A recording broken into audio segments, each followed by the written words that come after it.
Different types of Huskies. There is sometimes some confusion between Alaskan Huskies, Siberian Huskies, and Malamutes. However, they can all be referred to quite accurately as sled dogs. They are just good at slightly different things in the sled dog world.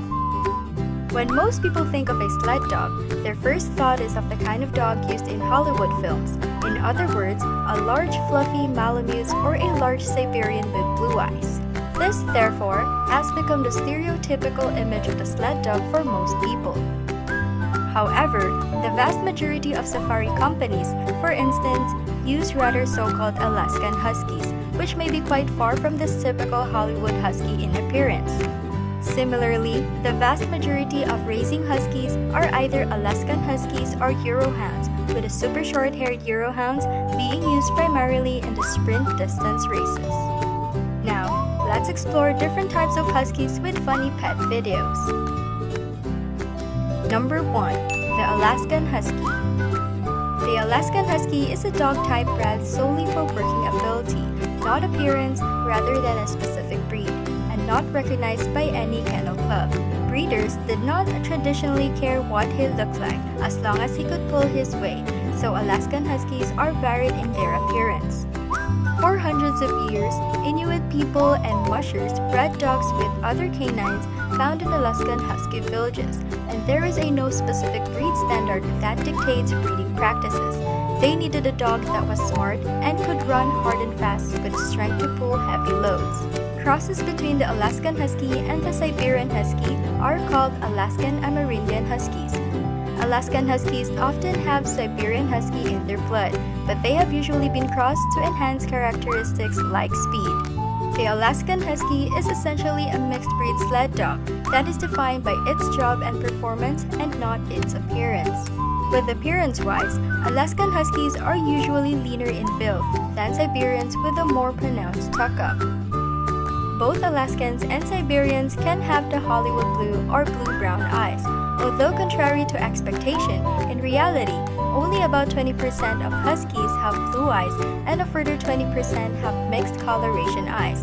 Example, one blue and one brown, or eyes flecked with both colors. The remainder merely has brown eyes as usual. Number 2. The Siberian Husky. When it comes to the coats of the dogs, Siberians tend to have thicker fur than Alaskans, since many Alaskans have been bred with racing in mind and therefore have more hound-like coats. Siberians can generally, therefore, withstand colder temperatures and are ideal for the longer safaris where they may have to sleep outdoors without shelter. It is normal for them to be good endurance athletes, to be durable and steady, and they are plenty fast enough for tourist-related safaris, although they are maybe less suited to fast, short loops since they tend to get bored quickly if asked to do the same route many times over. Alaskans tend to be skinnier than Siberians, and since they also have thinner fur, they generally have to eat more to stay warm. They often share a kennel for warmth and wear coats when on breaks between running loops. On the positive side, Alaskans tend to run faster than Siberians, well at least over the shorter distances, and do not mind so much running the same loops time and again with tourists since they have a very strong desire to run. It is no surprise, therefore, that they are the breed that tends to excel in the modern sled dog races, particularly the speed racing events where there is no reason for dogs to sleep outside. The Fairbanks, Alaska Open North American Championship and the Anchorage Fur Rendezvous, for instance, are invariably won by teams either of Alaskan Huskies or of Alaskans crossed with hounds or gun dogs. Winning speeds often average more than 19 miles per hour over 3 days racing at 20 to 30 miles each day. On the rare occasion when purebred teams are entered in such races, they nearly always finish last. Number 3. The Taimyr dog breed. The Taimyr dog was traditionally bred by the Nganesans from the Samoyed group living in Siberia in the region of Taimyr. The dogs are good sled dogs, and their thick fleece was prized and valued for clothes making. Today it's just challenging to keep it brushed. The Taimyr is a long-furred dog which is more athletic than you might expect from its size. 45 kilograms is not uncommon. Its thick fur makes it very good for putting up with the coldest part of winter in the high Arctic. Marco Polo, a merchant, also a Venezuelan explorer, remarked that these dogs were tall as donkeys. And Roald Amundsen, a Norwegian explorer, used them during his passage to the northern west too. The Taimyr is the strongest and arguably the most docile among the sled dogs.